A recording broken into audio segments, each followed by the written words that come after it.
Welcome back to the African History Network show right here on 910 a.m., the Superstation of Future Radio. Hey, I'm your host, Brother Michael Imhotep. We just finished speaking with Professor Griff of the legendary hip-hop group Public Enemy, okay? And Professor Griff is coming to Detroit to celebrate the 30th anniversary of It Takes a Nation of Millions to Hold Us Back, which came out June 28th, 1988. Check out the article from xxlmag.com, xxlmag.com. Today in hip-hop, Public Enemy drop It Takes a Nation of Millions to Hold Us Back, okay? Check that out. All right, so this past week was very, very tense week. You know, I was on Charlene Mitchell's show here on 910 a.m., the Superstation. I was on Thursday, and we talked some about the immigration issue at the border, this issue largely created by Donald Trump and the lies that he tells. We talked about the reversal on the policy, the executive order he signed on Wednesday after saying for days that Congress had to act on it. And we know his Secretary of Homeland Security, Kirstjen Nielsen, did a press conference. She spoke at the White House daily briefing this past Monday and said that it was Congress that had to act on this, but then Trump turns around and signs an executive order, okay? But the executive order does not solve the problem because it allows for, according to the executive order, the detaining of the families indefinitely, all right? So this past week, because of the images that we saw and the audio that we heard, and the issue coming up about the separating of children from their families and the trauma that it causes, etc., the issue came up, revisiting history, that America has a history of separating children from families. America has a history of separating children from families, okay? Now, when many people say today that, you know, this is not who we are, etc., I understand a lot of people saying in 2018, America should not be doing this. In 2018, this is not who we want to be. This is not who we should be. Well, we can't ignore the history of the past as well and the intentions that led to it, okay? So the Washington Post had a really good article from May 31st by Deneen L. Brown, May 31st by Deneen L. Brown, entitled Barbaric, America's Cruel History of Separating Children from Their Parents. Barbaric, America's Cruel History of Separating Children from Their Parents, okay? And we're going to go to that. I'm going to share some of that article with you. And I know this morning on AM Joy-Ann Reid on MSNBC, she interviewed Professor Jelani Cobb about this issue as well, okay? So that was an excellent clip. Go to MSNBC and check out that clip from Sunday, June 24th, 2018, all right? Okay. So when we look at the article from WashingtonPost.com, Barbaric, America's Cruel History of Separating Children from Their Parents, Deneen L. Brown talks about how a mother unleashed a piercing scream as her baby was ripped from her arms during a slave auction, even as a lash cut her back, okay? She refused to put her baby down and climb atop an auction block, okay, a lash, a whip, all right? Okay, and those watching on Facebook, we just posted an article from thegrio.com on our Facebook page as well, okay? All right, so the woman pleaded for God's mercy. Now, Henry Bibb, a former slave, Henry Bibb, B-I-B-B, a former slave, recalled in an 1849 narrative that is part of what's called the Weeping Time, okay, which is an exhibit at the Smithsonian's Museum of African American History and Culture, all right? And this this exhibit documents the tragic U.S. history of enslaved children being separated from their parents, from their enslaved parents, okay? It's called The Weeping Time, all right? And this is at the Smithsonian's Museum of African American History and Culture, okay? He said, quote, "But the child was torn from the arms of its mother amid the most heart-rending shrieks from the mother and child on the one hand, and the bitter oaths and cruel lashes from the tyrants on the other hand," end quote. So her mother was sold to the highest bidder. Enslaved mothers and fathers lived with the constant fear that they or their children might be sold away, okay? Enslaved mothers and fathers lived with the constant fear that they or their children might be sold away. Night and day, quote, "night and day, you could hear men and women screaming, ma, pa, sister, or brother, taken without any warning," okay? Susan Hamilton, another witness to a slave auction, recalled in a 1938 interview, okay, quote, "People was always dying from a broken heart." People was always dying from a broken heart, all right? Now, the Griot.com has an article entitled "America Separated Black Families Too," T-O-O, "America Separated Black Families Too Through Slavery and Mass Incarceration," all right? They have a video clip in there. We're going to go to this clip right now. Hey Grill fam, it's Natasha here with an editor's note. This week we watched a lot of people say that separating children and families at the border was un-American. But American history shows that in fact our country has separated children and families before. Black families who were ripped away from their homes in Africa and separated again once they hit auction blocks. Babies could be taken from their mother's chests, fathers sent away from their wives, and children and siblings separated. Night and day you could hear men and women screaming, ma, pa, sister, or brother taken without any warning. That's a witness to a slave auction talking in a 1938 interview.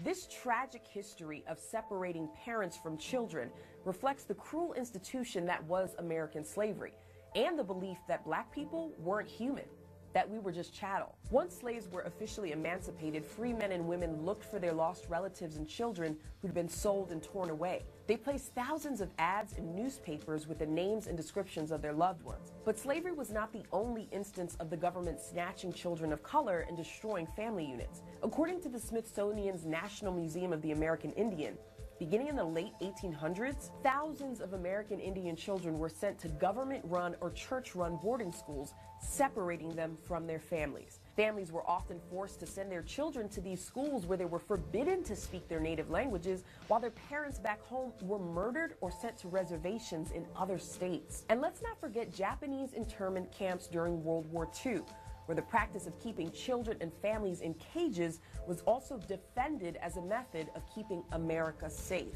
Today, as we watch the Trump administration talk about immigration, it's important to pay attention to the words they use. Take, for example, this press conference. Since 2013, the United States has admitted more than 500,000 illegal immigrant minors and family units from Central America, most of whom today are at large in the United States. It criminalizes people who cross the border, but with very little context about the hell they're facing on the other side. While it's true that border security is an important issue, this White House has taken a dishonest approach to talking about the issue. The indirect and direct associations with immigrants as being not the best, animals, and criminals are meant to slowly chip away at your empathy and sympathy. We've also heard talk about law breaking with justifications from the Bible. Look, at one point, slavery was legal in a supposedly Christian country. And so was segregation, a system that activists and leaders practice civil disobedience against to create necessary change. Law and order is what created the crisis of mass incarceration, which right now keeps parents from their children. According to the Marshall Project, 1 in 10 black children has a parent behind bars. Take one look at the Innocence Project or the case of Alice Johnson, and you'll see that the system often gets it wrong for black people whether they are guilty or not. Ultimately, the latest discussions around immigration have been so dumbed down and oversimplified that rather than focus on true solutions, Many people have stopped at send them back home. While Donald Trump has signed an executive order to end the very policy his administration endorsed and said he was powerless to fix, there are still children right now without their parents. So the truth is there have always been two Americas. One that emerges from our highest ideals, but also one that perpetuates and repeats a cruel history. Dr. Martin Luther King Jr. said, "The ultimate measure of a man is not where he stands in moments of comfort and convenience, but where he stands at times of challenge and controversy. The question is, where do we stand, and which America will we be going forward?" All right, so that was from thegrio.com. They have a good article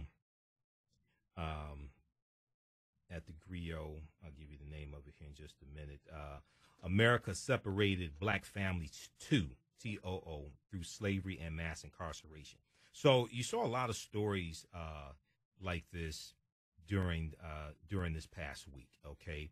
And it's revisiting a history. It's dealing with a history that some people don't want to talk about, some people don't know, some people want to act like doesn't exist, okay? And we have to understand also that a people's history and culture teaches them how to deal with the problems of the past, in the present, and the future to meet the needs of the community as well. A people's history and culture teaches them how to deal with the problems of the past, in the present, and the future to meet the needs of the community. Okay, so this is extremely important.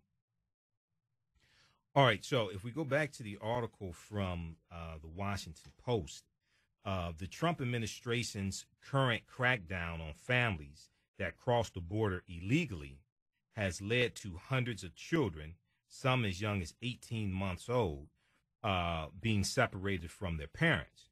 The parents are being sent to federal jails to face criminal prosecution, while their children are being placed in shelters operated by the Department of Health and Human Services.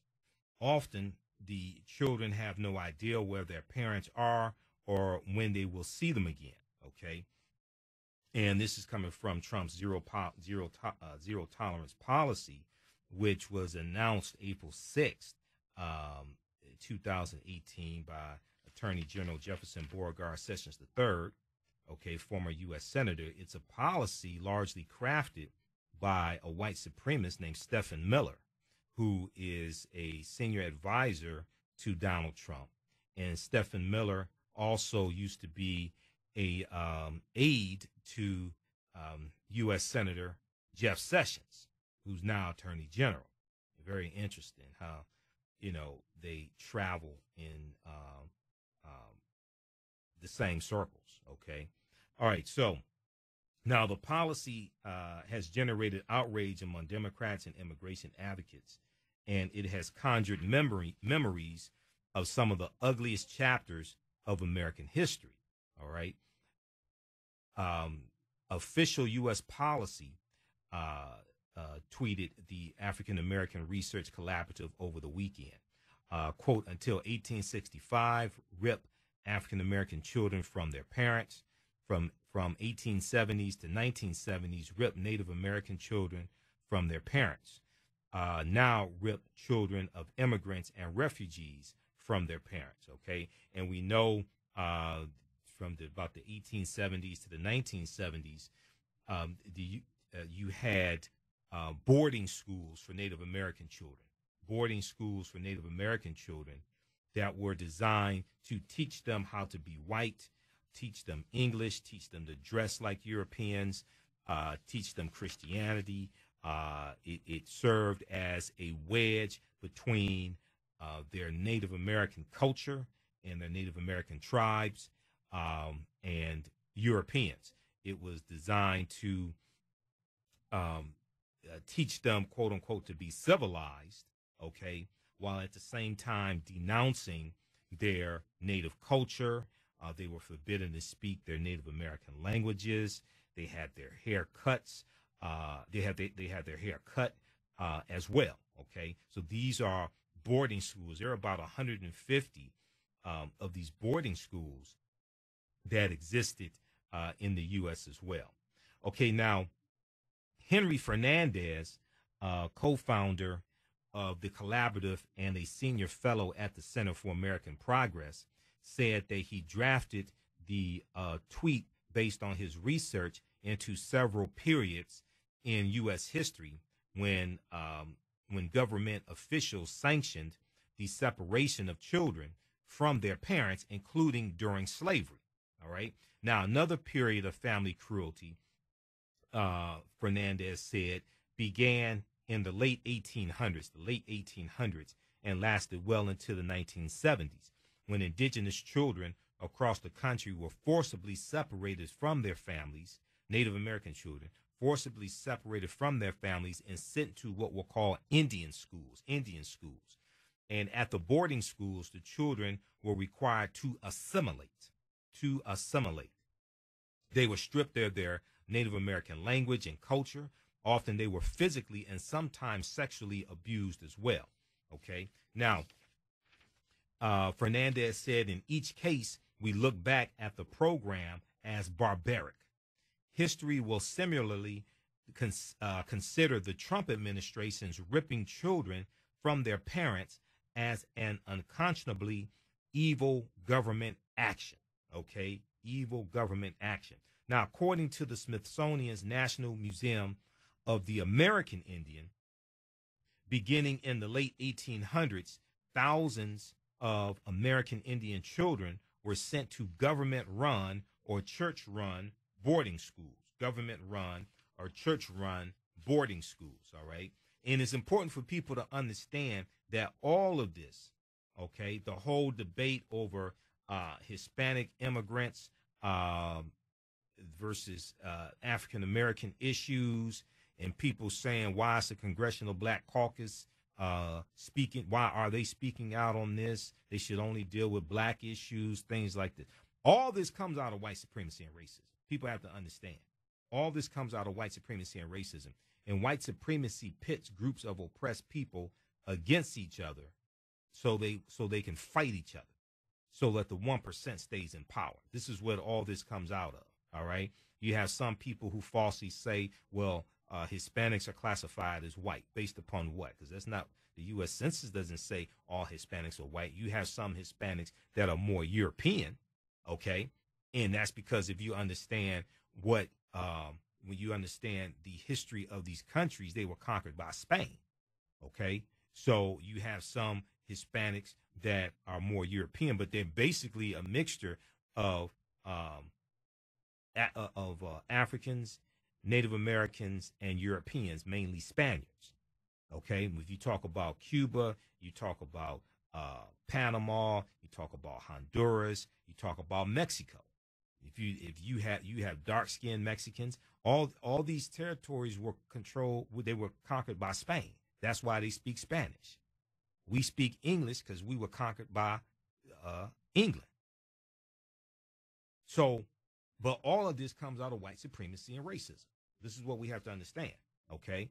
And just and for people, and also if you looked at who were the Congress people who were at the border, who were speaking out, who were actively speaking out against us this past week, they were all Democrats, okay?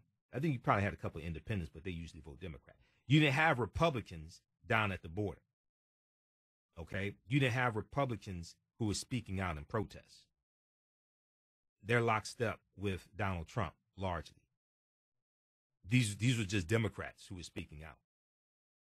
And so people understand the Congressional Black Caucus. You should go to cbc.house.gov, cbc.house.gov, which is the official website of the Congressional Black Caucus. And you can look at each of the Congressional Black Caucus members' pages, okay? And you can see different bills they sponsor, things like this. The Congressional Black Caucus does not just represent African Americans, so people understand. They represent 70, so there are 49 members of the Congressional Black Caucus minus one, John Conyers, because this governor that we have did not appoint a replacement for John Conyers' seat, because Governor Snyder is a Republican, and that was designed to help Republicans in the House of Representatives. Okay, so basically 48 members of the Congressional Black Caucus, 46 are in the House of Representatives, 2 are in the U.S. Senate. Senator Kamala Harris of California and Senator Cory Booker of New Jersey. Okay, now Senator Tim Scott of South Carolina chose not to join the Congressional Black Caucus for whatever reason. He's a black Republican, Black Tea Party Republican. He's confused, but for whatever reason, he chose not to join the Congressional Black Caucus. Now, the Congressional Black Caucus represents 78 million constituents. They represent 78 million constituents. There are only about 44 million African Americans in the country. And when you look at a map of where their districts are, all African Americans in the country are not represented by the Congressional Black Caucus, meaning that if you look where African Americans live in the congressional districts where African Americans live, we all don't have a member of Congress that's a member of the Congressional Black Caucus. So their constituents, their Hispanic constituents, Jamaican, Trinidadian, Haitian constituents have been on them pushing this issue. They don't just represent African Americans. Just like there were white Democrats at the border this morning. There was in Texas. There was a protest there. They covered it. AM Joanne Reed did a 3-hour broadcast this morning. There were white Democrats down there as well. Reverend Al Sharpton broadcasts here on this radio station Monday through Friday, 2 p.m. to 5 p.m. Eastern Standard Time, Politics Nation. This past week, he had Representative Hakeem Jeffries on. Hakeem Jeffries is a member of the Congressional Black Caucus. Hakeem Jeffries is a nephew of one of my teachers, Dr. Leonard Jeffries. Hakeem Jeffries talked about how they represent also Haitians, Trinidadians, Jamaicans, things like this, and their constituents have been speaking out. He was also interviewed, Representative Hakeem Jeffries was also interviewed this morning on Politics Nation on MSNBC, Reverend Al Sharpton. So you can go to msnbc.com, and you can watch that interview. Because one of the things that Reverend Al Sharpton pointed out is that the U.S. has two borders. You have the Mexican border in the south, and you have the Canadian border in the north. And he said they're not treating white undocumented immigrants coming in from Canada like this. They're not separating white children from white families coming in from Canada. Because you have undocumented immigrants coming in from Canada also. They're not just coming in from Mexico. But the ones coming in from Mexico, also, many of them are seeking political asylum, which is not illegal. Political asylum is international law. This is why earlier this week, the United Nations spoke out against the Trump administration and said that you are violating international treaties. They said you are violating international treaties by not letting people claim political asylum and trying to criminalize people for claiming political asylum. All right? Political asylum is not illegal. Those are not lawbreakers. The Trump administration is trying to label them as lawbreakers. But no, they're fleeing horrendous conditions. They're fleeing horrendous violence, threats of killing and rapes and things like this. Political asylum is international law. And the Trump administration is violating this as well. Okay? All right, so check out cbc.house.gov. All right, check that out and check out the article, check out the interview that Reverend Al Sharpton did this morning with Hakeem Jeffries, because Hakeem Jeffries, it was a really good interview. I don't think we're going to have time to play it, but it was a really good interview. And when these conversations come up, right, these past week, people were not talking about the fact, in general, people were not talking about the fact that you're not doing the zero tolerance at the Canadian border, where white undocumented immigrants are coming in. Okay? Well, all of this fear of undocumented immigrants. Also, before I left out, I was watching. I recorded Dateline, which came on tonight, 7 p.m. On NBC, and they'll probably re-air it on MSNBC. But go to msnbc.com. You can watch They'll probably have clips of the special that Jacob Soboroff did. Okay, so Jacob Soboroff has been down at the border basically all week, and they aired a 1-hour special this evening, that dispelled a whole lot of these myths that are coming from the Trump administration. For instance, see, we have to look and see how labels are being placed on people to attack people's humanity. How labels are being placed on people to attack people's humanity. All right. So Donald Trump will talk over and over again about MS-13, right? But MS-13 only represents less than 1% of the people coming through the Mexican border. MS-13 is not the majority of those people. MS-13 represents less than 1% of the people coming through the Mexican border. This is something that they talked about, all right? And so Trump a few weeks ago called MS-13 animals. And what he's doing is attacking their humanity. And then he tries to make MS-13 the face of undocumented immigrants.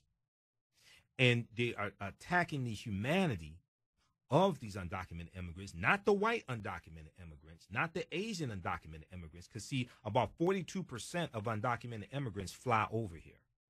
They come on visas and they overstay their visas. They're undocumented. He's not talking about them, okay? It's very specific. He's focusing on the fear that many white Americans have of the browning of America, okay? And this is the fear that he tapped into during the 2016 election cycle. And if we saw the study that came out this past week, New York Times has an article about it, fewer births than deaths among whites in majority of U.S. states. Fewer births than deaths among whites in majority of U.S. states. MSN.com. MSN.com has an article as well. June 21st, 2018. America's white population shrinks for the first time as nation ages. America's white population shrinks for the first time as nation ages. Okay. And in this article, this talks about how the data show the nation's white population is aging rapidly as Americans delay their decision to have a family and as the flow of foreign immigrants from European countries ebbs or declines. Wait a second. Now, remember, it came out that you remember going back to about January 9th, Donald Trump called immigrants from African nations, Haiti and El Salvador, S-hole countries. Remember this? S-hole countries. He's labeling them. He's putting a negative pejorative term on them. And he said, why can't we bring in more immigrants from countries like Norway, which is a white country, a white dominated country. All right. So the data show the nation's white population is aging rapidly as Americans delay their decision to have a family and as the flow of foreign immigrants from European countries declines, which is why they're not tearing white children from white families at the Canadian border. At the same time, minority populations are growing much faster, hastening or speeding up a demographic shift that has been decades in the making. The average non-Hispanic white American, is 43 and a half years old, according to the new data. The average Hispanic American, by contrast, is 29.3 years old. Demographers say the decline in the white population has been coming for decades as Americans decide to have children at later ages and as the baby boom generation moves toward retirement. As Americans decide to have children at later ages and as the baby boom generation moves toward retirement. Today, there are fewer white women in prime childbearing years as a share of the overall population than ever before, and more minorities in childbearing years than ever before. quote, white fertility has gone down. There's a little bit less white immigrant in the last year. There's a little bit less white immigration in the last year, said William Frey, who's a demographer and sociologist at the Brookings Institution in Washington. He said, quote, as the white population becomes older, that means that even if fertility gets up a little bit, it's not going to be what it was a long time ago, end quote. So the decrease in the overall white population is a downward revision of the 2015-2016 data released last year. Between 2016 and 2017, the non-Hispanic white population declined by 0.02% to 197.8 million people. The non-Hispanic white population, 197.8 million people. The Census Bureau said the Hispanic population continued to grow, reaching 58.9 million in the middle of 2017, which is up 2.1% from 2016. The number of African Americans rose 1.2% to 47.4 million. Okay, this is the new number, 47.4 million. And there are 22.2 million people of Asian heritage, up 3.1% over the last year. So what Donald Trump tapped into during the campaign, it continues to deal with targeting Hispanics, targeting immigrants from African nations, is the browning of America. And the fear of some white people, not all white people, the fear of some white people that they're, quote unquote, being overrun by immigrants. But the ultimate fear is that the reason why many white people, not all of them, many of them fear becoming a numerical minority is because they know they have mistreated numerical minorities for centuries. And they are afraid what they did to others will come back on them. So here you have Trump talking about he needs $25 billion for a border wall that he said Mexico was going to pay for. He lied over and over again and said, who's going to pay for the wall? Mexico's going to pay for the wall. Now he's trying to strong-arm Congress to get $25 billion for this wall that he said Mexico was going to pay for. And when you watch the special from Dateline, okay, with Jacob Soboroff, they talk about how the border wall is not going to decrease crime. It's going to be a waste of money. But the other thing is, wait till if they ever build that wall, wait till the government has to confiscate white people's homes that is along that border based upon eminent domain. And you're going to see a fight on your hands there. This is the African History Network show, 9:10 a.m. the Superstation, Future Radio. Michael Imhotep. We'll be back in a few minutes. Welcome back to the African History Network show right here on 9:10 a.m. the Superstation, Future Radio. Hey, I'm your host, Brother Michael Imhotep. Today is Sunday, June 24th, 2018, and we are live tonight. Okay, so we are, the call-in number is 313-778-7600, 313-778-7600 is the call-in number if you have a question or comment. And we're talking about, in the first hour, we spoke with Professor Griff of the legendary hip-hop group Public Enemy. And we talked about him coming to Detroit this Thursday, June 28th. He'll be at the Jam Handy, 7 p.m. to 10 p.m., 2900 East Grand Boulevard in Detroit. Visit DetroitisDifferent.com, DetroitisDifferent.com to get your tickets. Tickets are only $20. They are celebrating the 30th anniversary of their landmark album. It Takes a Nation of Millions to Hold Us Back. It Takes a Nation of Millions to Hold Us Back, okay? And then also we're dealing with America's cruel history of separating children, America's cruel history of separating children, okay? Let's go to the phone lines. Let's go to Larry, line 2. Thanks for holding, Larry. Tell us where you're calling from. Welcome to the African History Network show. Thank you. I'm calling from Detroit. Listen, I have a question and a concern in regards to how close did Malcolm come to bringing our grievances before the United Nations? Do you think that had he lived, do you think that he would have been successful in being able to have those issues properly addressed by the World Court in Geneva? I know. Do you think that is something? Do you think that that's something that we should entertain today with all the police brutality, with all the human rights violations that exist amongst our people? Do you think that's something that we should be taking up? And why aren't our lawyers, our professional doctors and other scientists, why aren't we doing that as far as preparing the case to take before the United Nations? I'll listen up here for your time. Thank you. All right, thanks. So with Malcolm, I know he talked about doing that. I don't know how close he actually got to doing that. I know he talked about doing that. I know that was a threat to the powers that be. But also, Malcolm joined the civil rights movement also when he left the Nation of Islam. He officially separated from the Nation of Islam March 8th, 1964. Okay.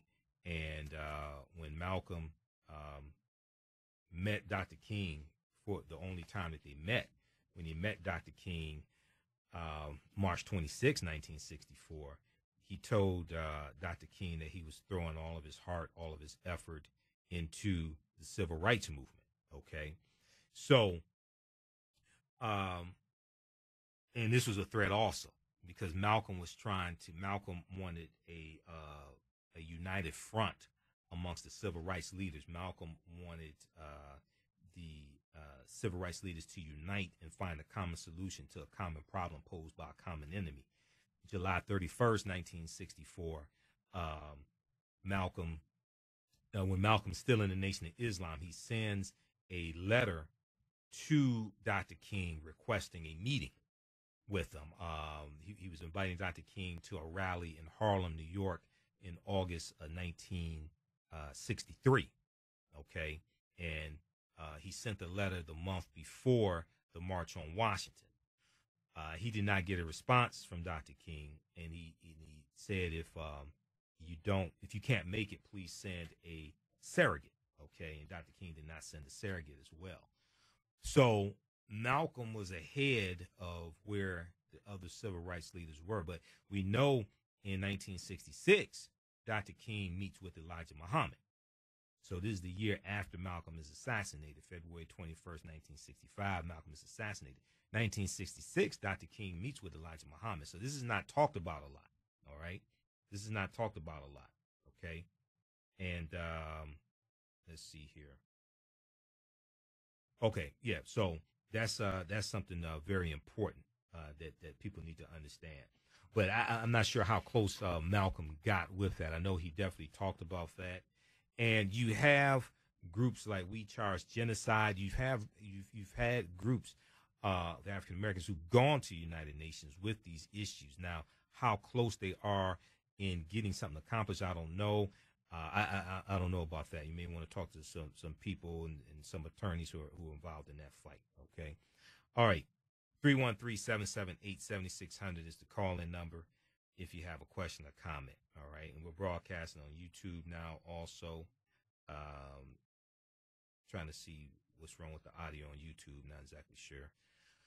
But we'll try to fix that as well. We're broadcasting on our Facebook, on 910 AM Superstation's Facebook page as well. Okay. And also on the African History Network on Facebook as well. All right. So I want to go back to this article here, and then we'll go back to the phone lines. The Washington Post had a really good article from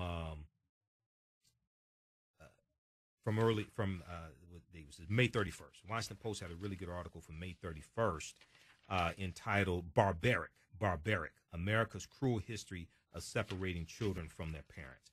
America's cruel history of separating children from their parents. Okay, and this is written by Deneen L. Brown, and it deals with largely the enslavement of African people here in this country and the separation of children.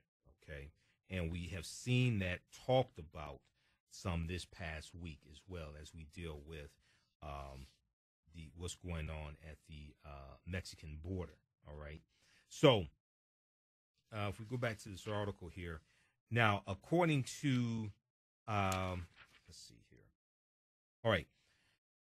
So Henry Fernandez, who's the co-founder of the Collaborative and a senior fellow at the Center for American Progress, said he drafted the tweet based on his research into several periods in U.S. history when government officials sanctioned the separation of children from their parents, including during slavery.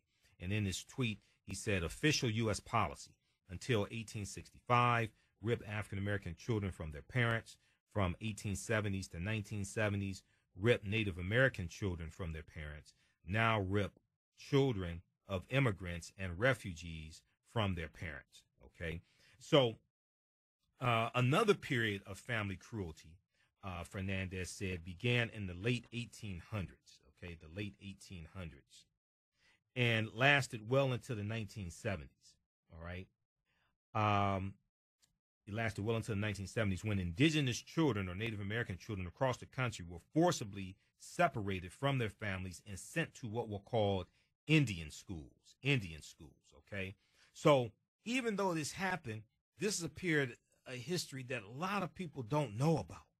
Now, I remember watching an episode of The Lone Ranger TV show, okay? And I went and I was doing some research on Bass Reeves, lawman Bass Reeves in Oklahoma, African-American lawman Bass Reeves in Oklahoma. And I was doing research on similarities between the fictitious character of the Lone Ranger, okay, the Lone Ranger, and the real life lawman Bass Reeves. And there's some starking similarities, which has led many people to believe and state that Bass Reeves was the real life inspiration for the fictitious character of the Lone Ranger. But I remember one episode of the Lone Ranger. So the first 4 seasons were in black and white. The last season was in color. We know the Lone Ranger had a good relationship with Native Americans. And I remember one episode where there was this one Native American man who returned to his village, returned to his people, after being away at one of these Indian schools. And he comes back basically dressed like Europeans, his hair cut, things like this. And there's a challenge from one of the Native Americans there in the village who's basically saying, okay, you're one of them now, you're white now, etc. All right. So this is real history.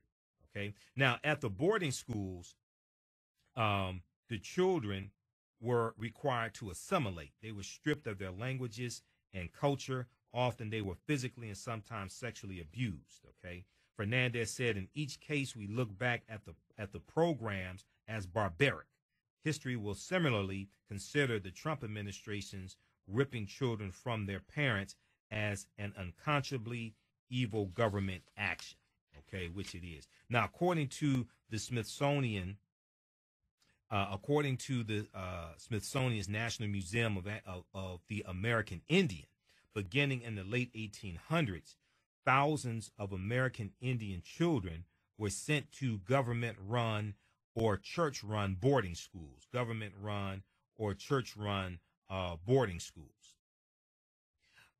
Quote, families were often forced to send their children to these schools when they were forbidden to speak, where they were forbidden to speak their native languages. And this is according to the Smithsonian's National Museum of the American Indian. Okay. Now, the exhibit includes a quote from Richard Henry Pratt. Richard Henry Pratt. Now, he was the founder of the Carlisle Indian Industrial School, the Carlisle Indian Industrial School. And Richard Henry Pratt said, quote, in Indian civilization, I am a Baptist because I believe in immersing the Indian in our civilization, and when we get them under, holding them there until they are thoroughly soaked, end quote. Okay. The history.com, which is the official website of the History Channel, history.com had an article that came out this past week entitled Government Boarding Schools Once Separated Native American Children from Families. Government boarding schools once separated Native American children from families. So as these current events take place that are tied to politics, they have a historical foundation.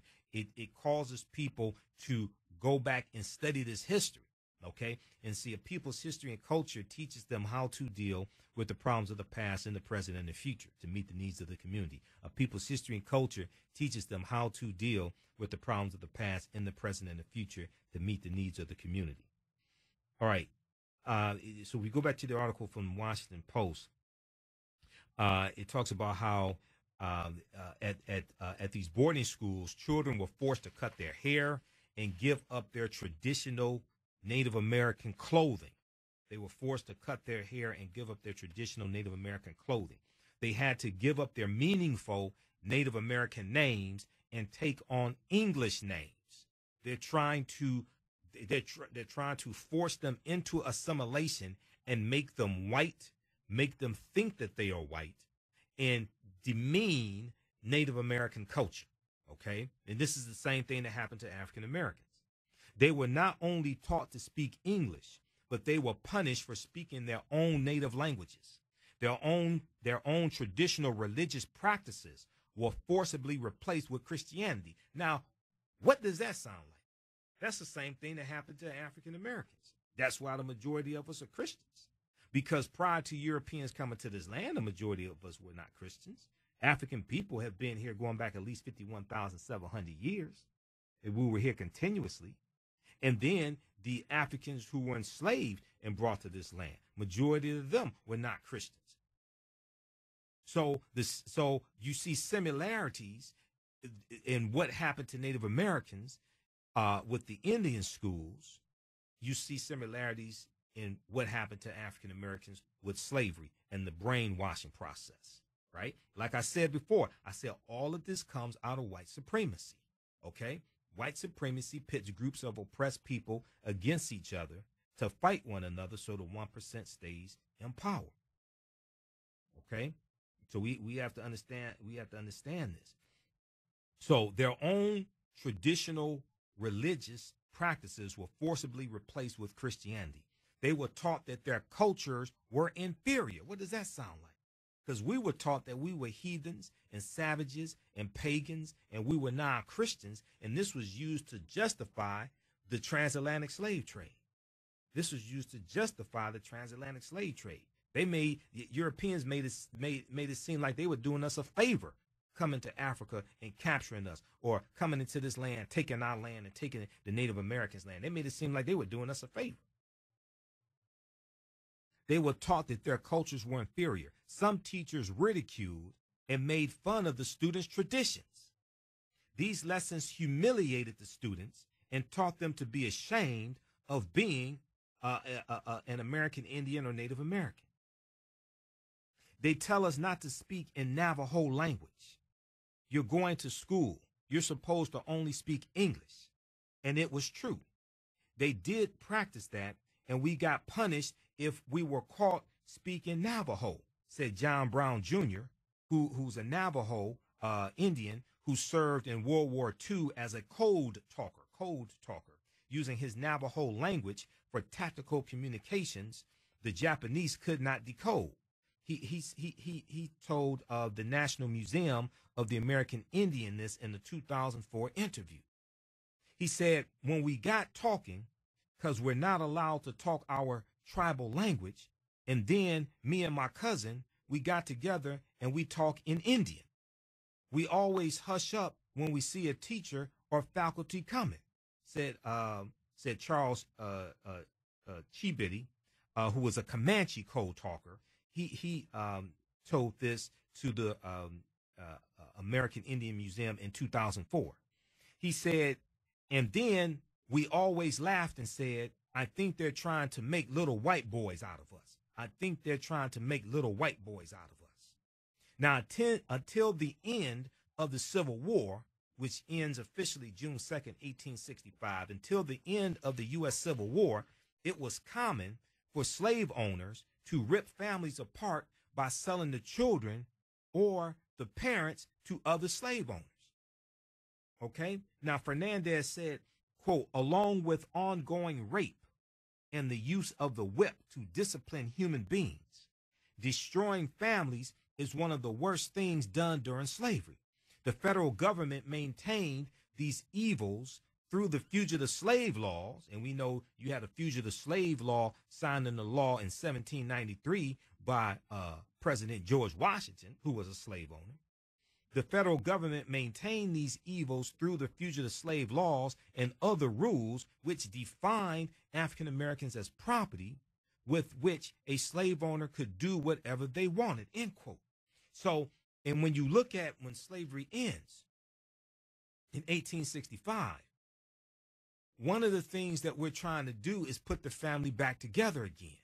In the interview that Joanne Reed did this morning on AM Joy, okay, June 24th, 2018, with Jelani Cobb, they talked about how when the Civil War ends, you have African Americans going, walking from town to town, trying to find lost loved ones. We were trying to put the family back together again. There were thousands of newspaper ads taken out, okay, advertising lost loved ones, giving descriptions of lost, former slaves that have been sold off, because we were trying to put the family back together again. And this is one of the things that the Freedmen Bureau did, the U.S. Bureau of Freedmen, Refugees, and Abandoned Lands. One of the things that they did was to help African Americans after slavery ends to find lost loved ones, because we were trying to put the family back together again.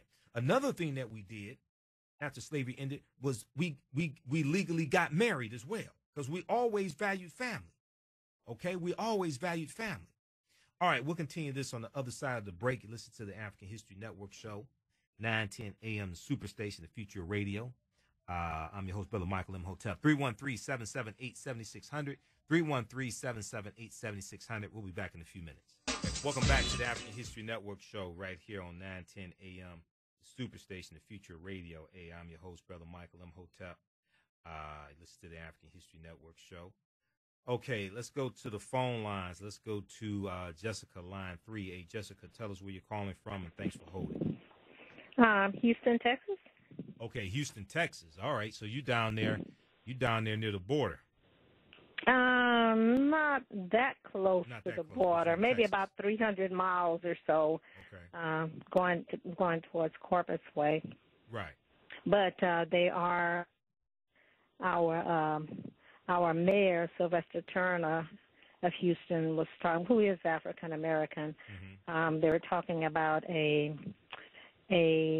facility that's going to be opened, at least it was predicted to open. I don't know if it still is. Over his objections, of course, there's much power that he can stop it from happening on a street that right now, well, it was formerly called Dick Dowling Street, but now it's called, as of last year, Emancipation Boulevard.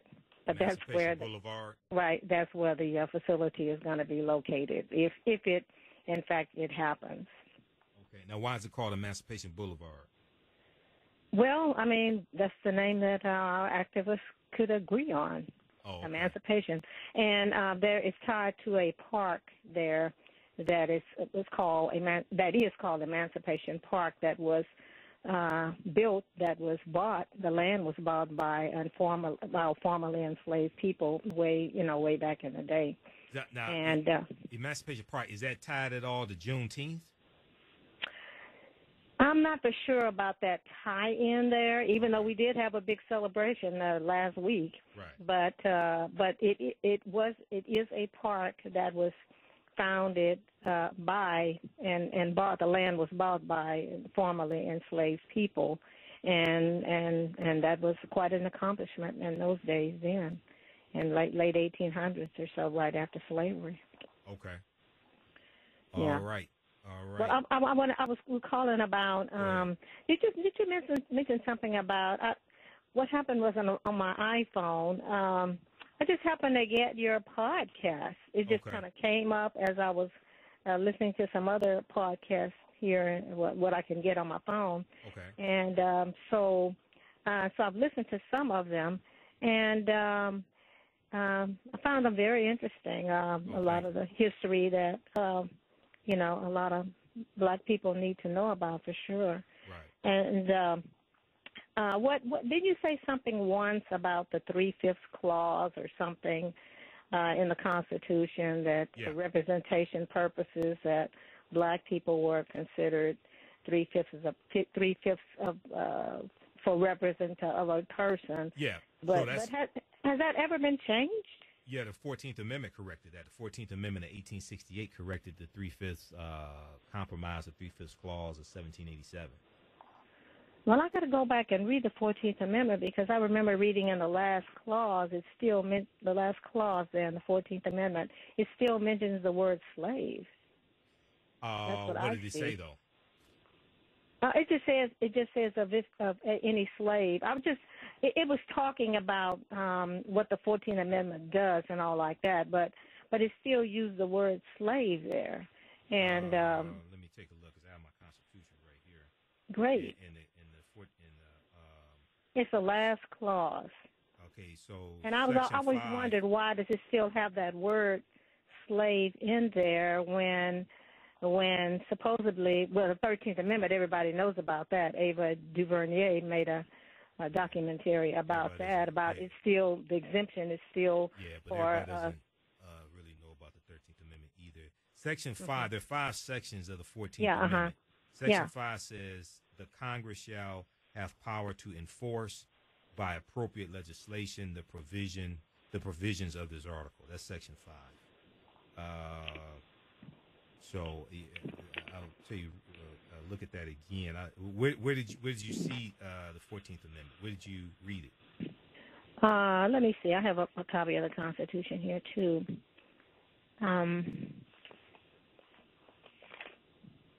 So 14th Amendment is 1868. That's 14th. Okay, Section 5.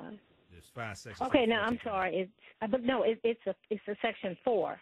Section 4. Okay, so Section 4 says the validity of the public debt of the United States authorized by law, including debts incurred for payment of pensions and bounties for services in suppressing insurrection or rebellion, shall not be questioned, but neither the United States nor any state shall assume or pay any debt or obligation incurred in aid of insurrection or rebellion against the United States, or any claim for the loss or emancipation of any slave, but all such debts, obligations, and claims shall be held illegal and void. Okay, so this is why does it say that word slave there when well, this is after slavery. Are they talking about the prisoners there? You think? No, I don't think so. This is after. So this is after slavery ends. The foundation for the 14th Amendment was the Civil Rights Act of 1866.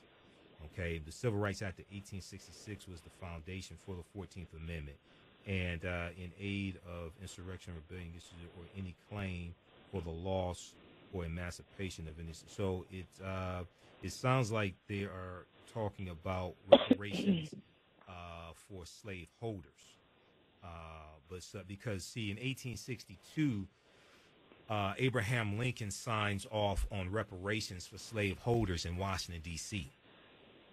This is in 1862. Okay, and he signed off on them being paid up to $300 for each slave. Because Washington, D.C. did not free their slaves to 1862. This is the second year of the Civil War. Okay, Washington, D.C. So that could have something to do with that, because the other thing is that the land that was given to former slaves, like through General Order Number 15 of 1865, which we call 40 acres and a mule, most of that land was taken back from them, and that was ordered by President Andrew Johnson. So, the land giveaways that take place, like the Homestead Act of 1862, which we're going to talk about in a little bit if we have time, we're largely locked out of those land giveaways.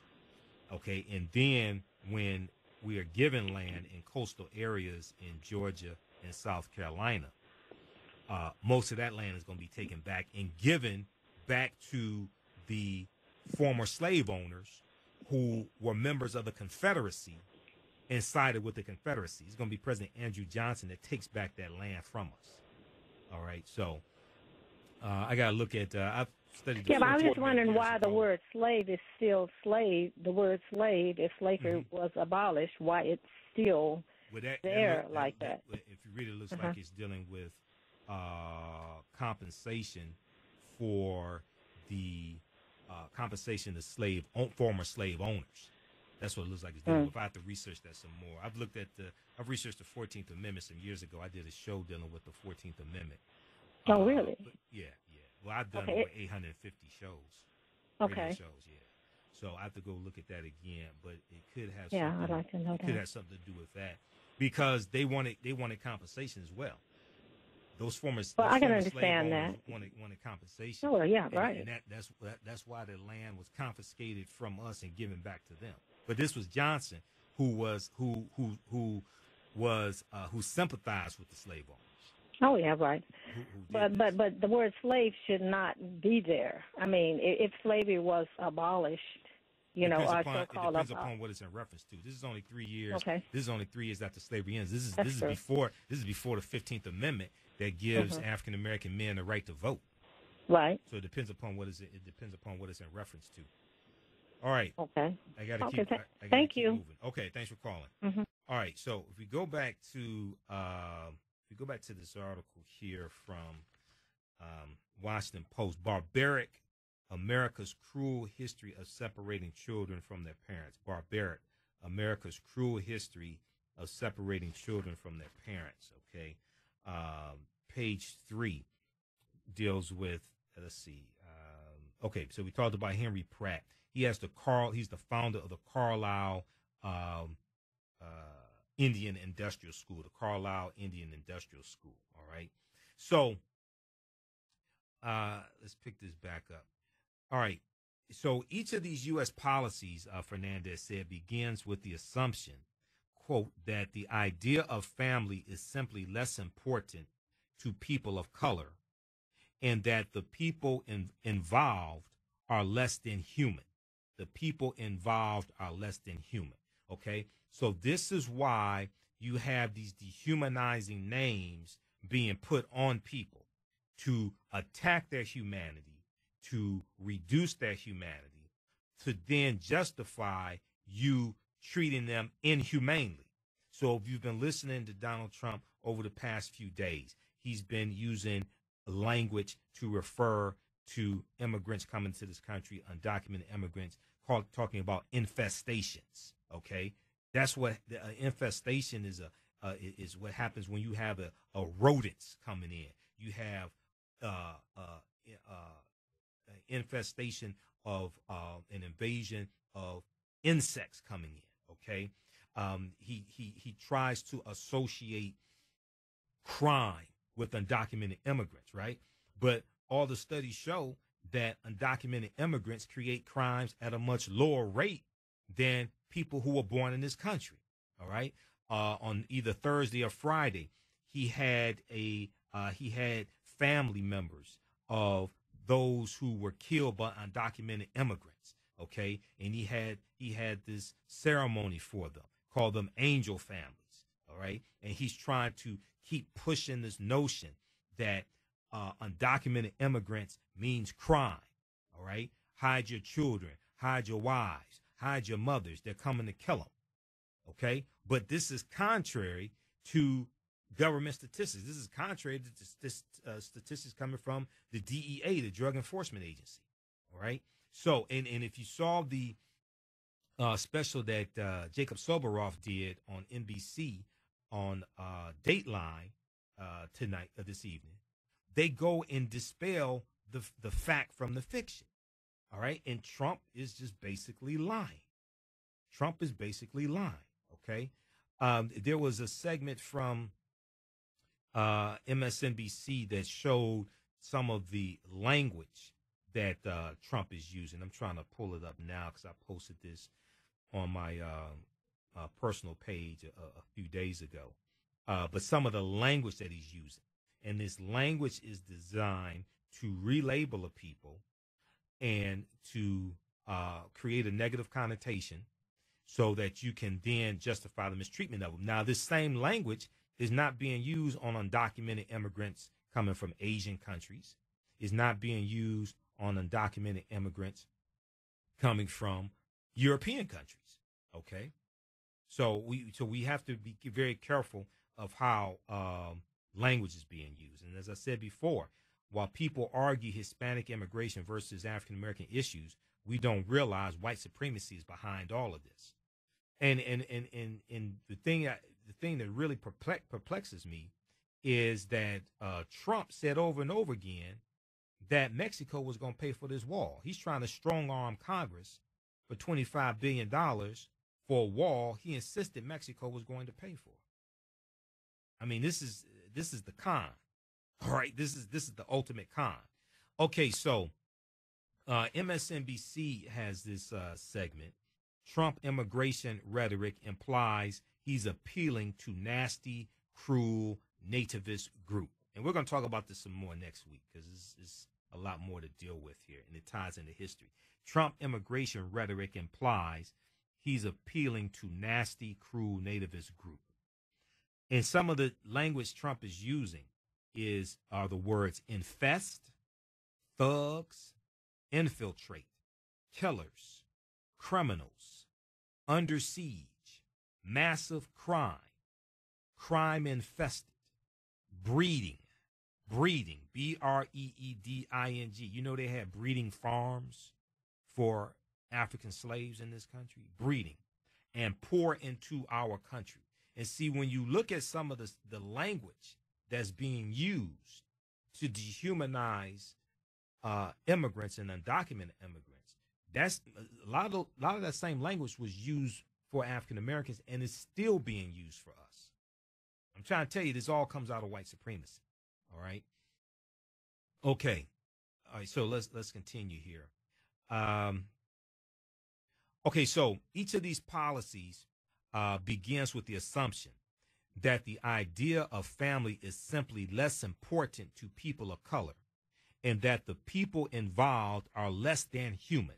The people involved are less than human. Dr. Joy DeGruy talks in Post-Traumatic Slave Syndrome by Dr. Joy DeGruy. She talks about cognitive dissonance, and how you have to use labels to relabel a people, put negative terms on them to reduce their humanity, to then justify you mistreating them, to absolve your conscience, to absolve yourself of any guilt, any remorse, because these people are subhuman.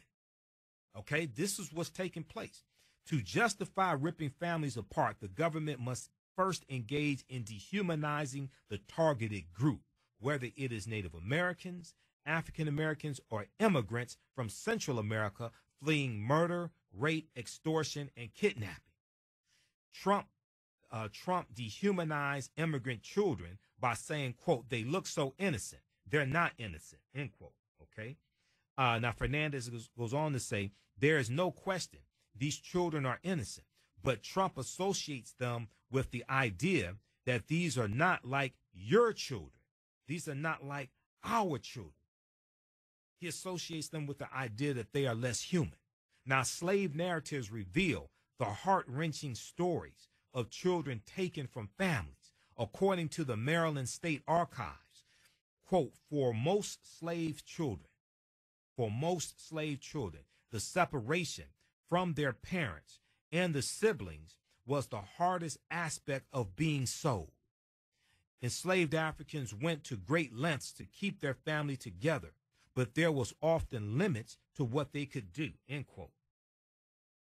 You should also check out the article from the Washington Post entitled Hunting Down Runaway Slaves. Hunting Down Runaway Slaves, the cruel ads of Andrew Jackson and the master class. The cruel ads of Andrew Jackson and the master class. President Andrew Jackson, who's a personal hero, who was a white supremacist, and is a personal hero to another white supremacist named Donald John Trump. And see, what people have to understand is that when you ran away from a slave plantation, they didn't give you a going away party. They didn't say it's nice knowing you. They sent slave catchers out after you many times. They took out ads offering a reward for the return of runaway slaves. So when we have this revisionist history of slavery. We think running away was some type of adventure. No, they're sending bloodhounds after you. They're sending slave catchers after you. They're taking out wanted ads for the return of their property. Now, the report includes a narrative from Charles Ball, Ball, who was enslaved as a child and remembered the day he was sold away from his mother. He said, quote, "My poor mother, when she saw me leaving her for the last time, ran after me, took me down from the horse, clasped me in her arms, and wept loudly and bitterly over me. My master seemed to pity her and endeavored to soothe her distress by telling her that he would be a good master to me and that I should not want anything," quote unquote. Still, his mother would not let go. She walked beside the horse, begging the slave owner to buy her and the rest of her children. Okay, so check out the rest of this. Check out the rest of this article. See, this is history. All right, Barbaric: America's Cruel History of Separating Children from Their Parents, from May 31st, 2018, written by Deneen L. Brown. Barbaric: America's Cruel History of Separating Children from Their Parents. And we'll post this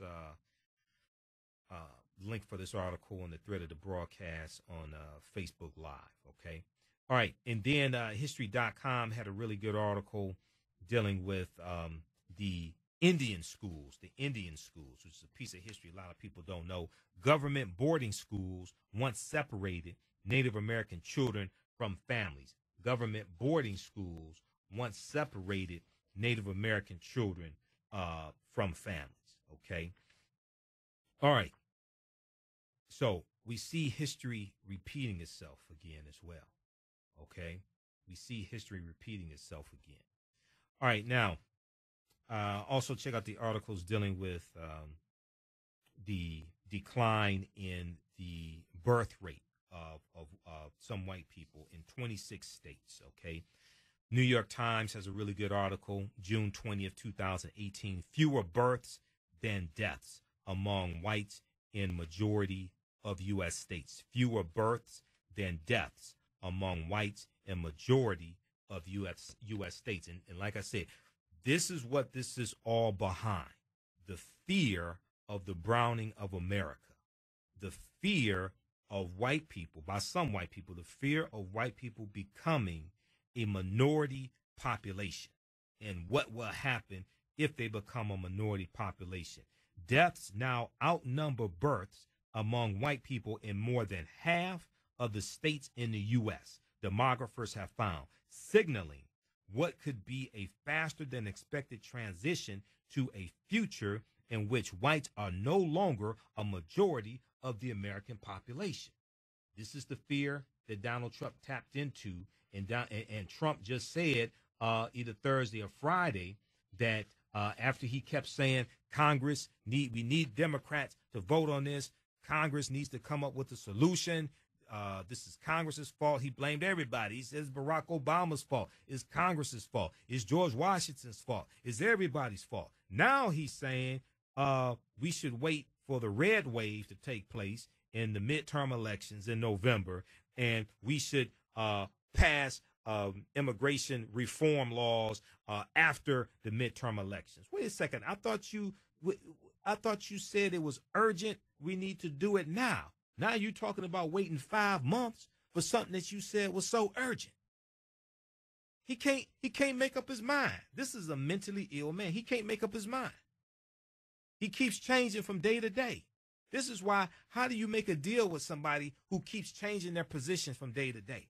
He walked away from 3 deals from the Democrats dealing with DACA. He walked away from 3 deals dealing with the Democrats and DACA.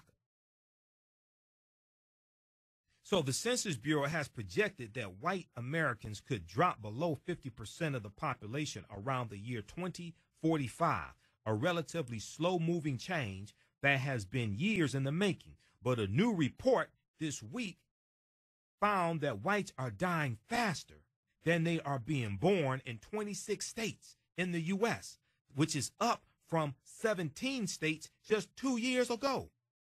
And demographers say the shift might come even sooner.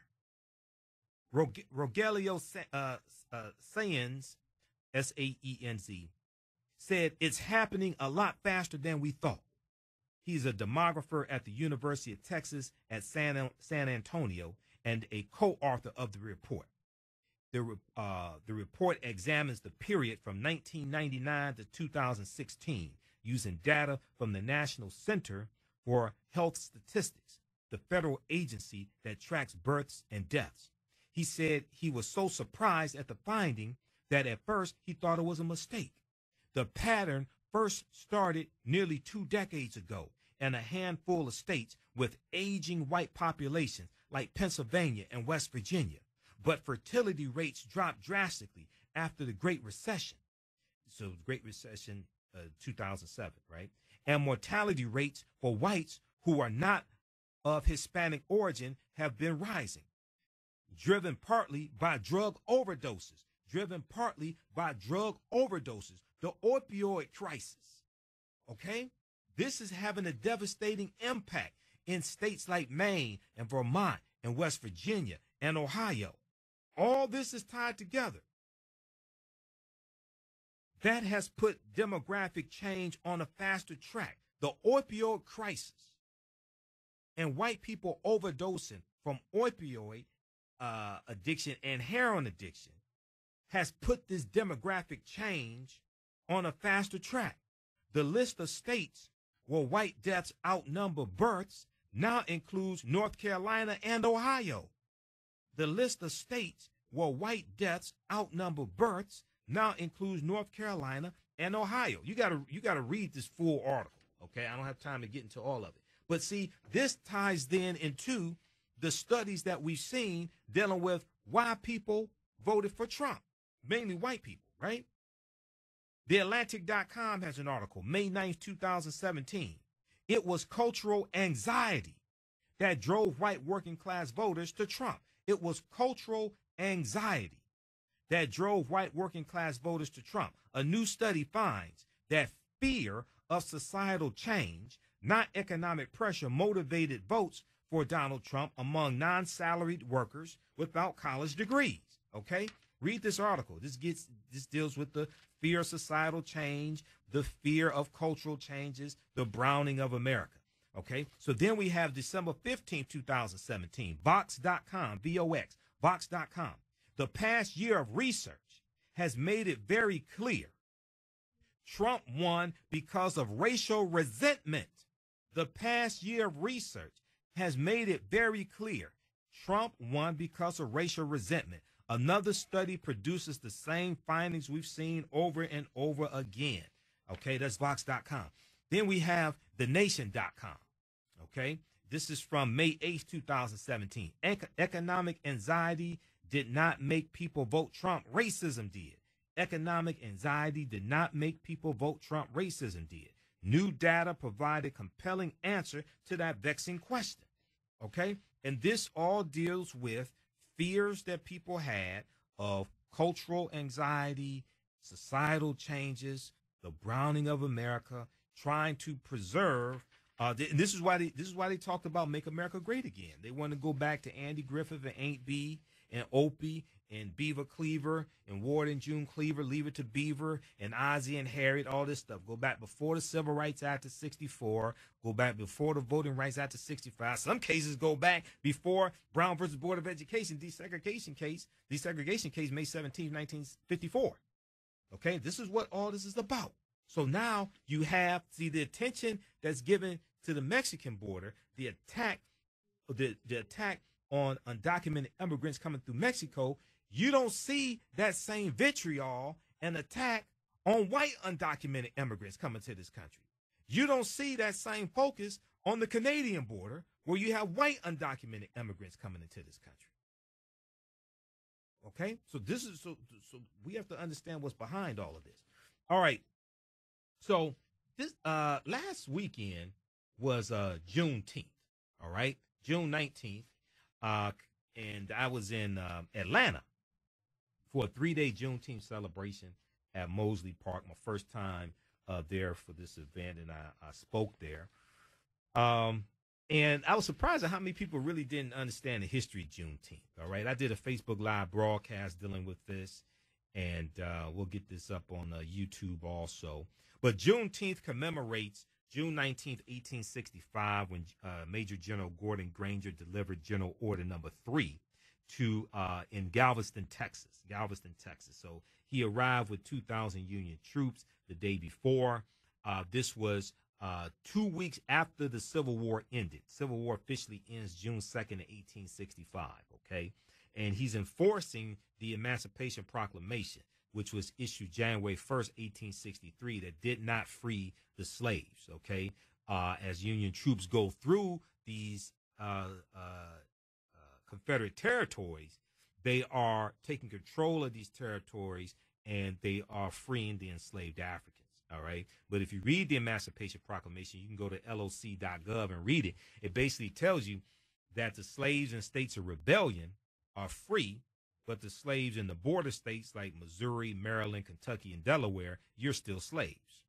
Okay. So you had 3.1 million enslaved Africans in the Confederate States. And the last group to get the message was in Galveston, Texas. It was delivered June 19th, 1865. In Texas, you had about 250,000 enslaved Africans there in Texas. Visit our Facebook fan page, the African History Network. Click on videos there. Check out the video I did a couple of days ago. Well, what was it? This past Monday or something like that. When I got back, Monday or Tuesday, dealing with Juneteenth. Let's go quickly to the phone lines. Let's go to Vic, line 2. Welcome to the African History Network show, Vic. Go ahead with your question or comment. Hey there, bro. How you doing tonight? I'm all right. What about you? I'm doing good. Just calling to let you know I appreciate your show. I appreciate your knowledge. And beyond that, all I can say about what's going on with what Trump is doing and what he's attempting to do, all I can say, it's some capital BULLSHIT. And that's all it is, because he's not trying to just do away with what Barack Obama put into place. He's attempting to go back in time to well before slavery, when we had no rights. And I guess it's going to take for him to pull a rabbit out of the hat and say, I want to be president for life in America before the people uprise and throw him out the office. Right, exactly. It's ridiculous and it's asinine. And all I can say is I look forward to your show every Sunday to get filled in. And I do follow you online on some of the other ways to follow what's going on with you. And I really do appreciate the knowledge. All right, Vic, man. Thanks for calling, okay? Thanks for calling. Keep listening. All right, let's go to Stuart. Stuart, line 3. Welcome to the African History Network show. Go ahead with your question or comment. We got about a minute. Good evening. Yes. What is your web site? My website is AfricanHistoryNetwork.com. AfricanHistoryNetwork.com. Okay, thank you. If the Nation and these other articles have identified racism as the basis for the Trump vote, that's a very interesting fact, and I appreciate it. Okay, thank you. Thanks for calling. Keep listening. Oh, okay. I thought it was done. All right, sorry about that. You try to call back, get back in. If not, we'll get you next week. All right, so,